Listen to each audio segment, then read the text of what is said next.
Welcome to Echoes of Africa, where ancient stories come alive. Discover untold African stories, African folk tales, African legends, and timeless myths that inspire, teach, and connect us to our roots. Deep in the heart of Namibia, in one of the harshest landscapes on earth, lives an ancient tribe with a beauty secret that defies everything we know about hygiene. But here's the shocking truth: they never shower with water. Stay with us as we unravel the mystery of the Himba people, their unique traditions, their fascinating way of life, and trust me, you don't want to miss what we're about to reveal at the end. Subscribe to At Echoes Africa Stories now for more mind-blowing African traditions.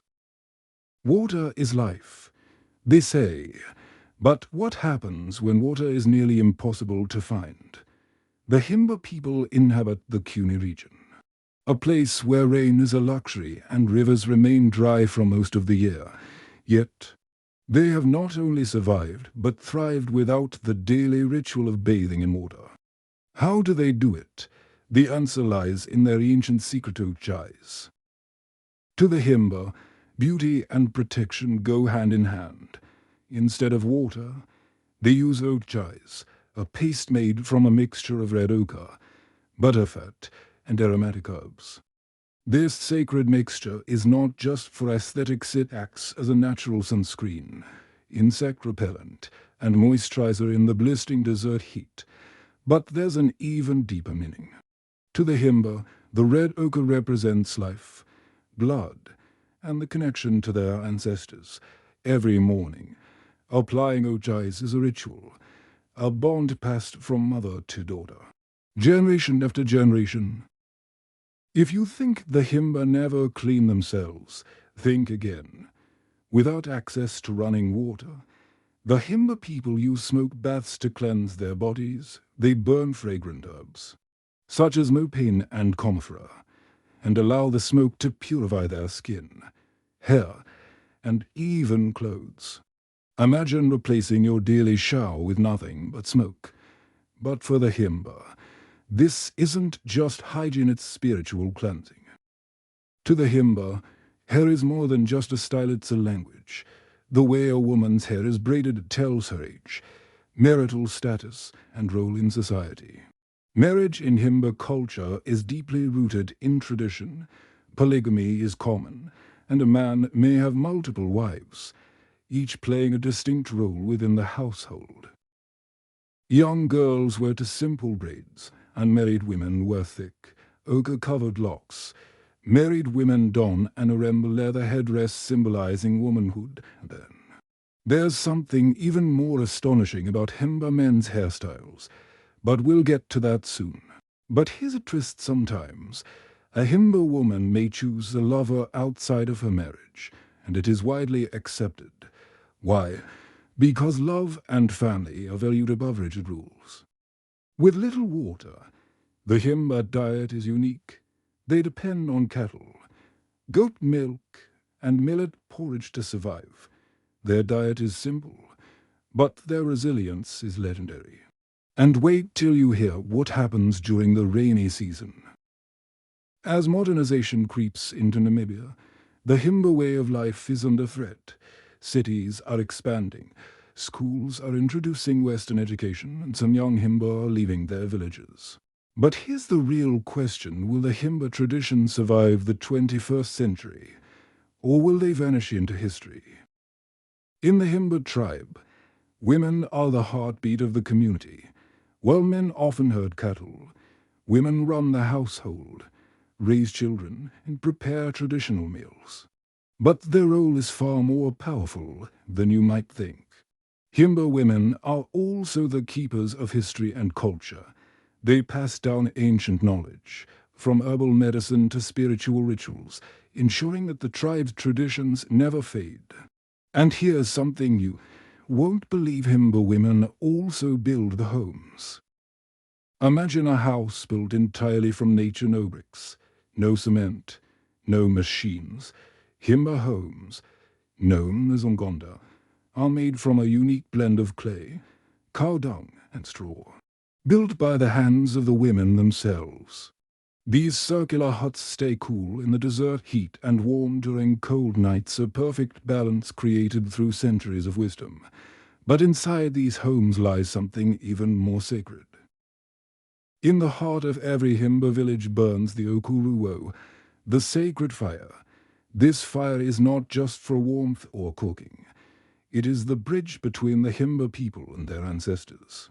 When the fire is lit, prayers and messages are sent to the spirits of those who came before. But here's something truly incredible: only the village chief or designated elder can tend to this fire. It is said that if the fire goes out, the connection to the ancestors is severed. And when the fire burns, the spirits watch over the tribe. Unlike many societies, Himba relationships are built on openness and trust. While marriages are arranged at a young age, both men and women have the freedom to explore love outside of their union. A unique tradition that strengthens community bonds rather than breaking them. And when a man falls in love, he doesn't buy a ring, he gifts a handmade necklace as a symbol of affection. But what happens when a Himba man wants to propose marriage? Well, it's not what you'd expect. In Himba culture, a man's wealth isn't measured in money, it's measured in cattle. Cattle are more than just livestock. They're a source of pride, survival, and the ultimate currency. When a man is ready to marry, he must offer a certain number of cattle as a bride price, a gesture of honor and responsibility. And the bigger and healthier the herd, the higher his status in society. But despite this tradition, Himba people are not bound by materialism. Instead, their true wealth lies in community and culture. Long before modern medicine, the Himba mastered the art of healing through nature. They use a vast knowledge of herbs, tree barks, and roots to cure diseases, treat wounds, and even boost fertility. One of the most prized herbs is the mopin tree, used for everything from treating fevers to warding off evil spirits. And the most astonishing part, many of these remedies are now being studied by scientists for their medicinal properties. Every Himba boy and girl must go through a rite of passage before entering adulthood. Boys must prove their strength by herding cattle, surviving in the wild, and enduring tests of endurance. For girls, their transition into womanhood is marked by the first full application of ochres, applied by their mother in a deeply emotional ceremony. This moment signifies purity, beauty, and readiness for womanhood. And as the elders say, to wear the ochre is to wear the strength of our ancestors. But now, the Himba way of life is at a crossroads. As Namibia develops, some younger Himba are choosing to leave their villages, seeking education, jobs, and a new way of life. Will their ancient traditions survive in a world that is rapidly changing? Or will the Himba become another lost civilization, swallowed by time? Did you know that in the Himba tribe, a child's name is not given at birth, but before they are even conceived? Himba women believe that a child's soul enters existence long before they are born. When a woman decides she wants a child, she sits alone under the stars and listens for the song of her unborn baby. Once she hears it, she teaches it to her husband, and together they sing the child into life. When the child is finally born, the entire village gathers to sing the baby's song, reminding them of who they are meant to be.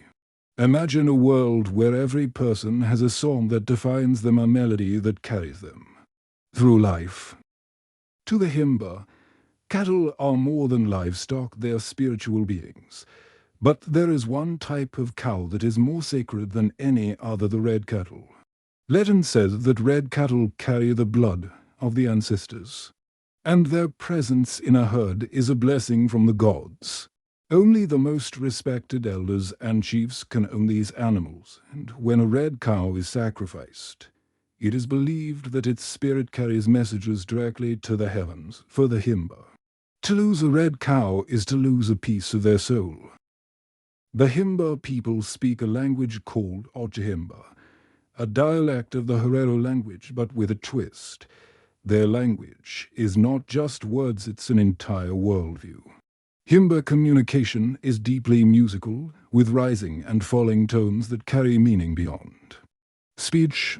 To speak Himba is to think in images, to feel the past in every word, and to carry history in every sentence, and because of its uniqueness.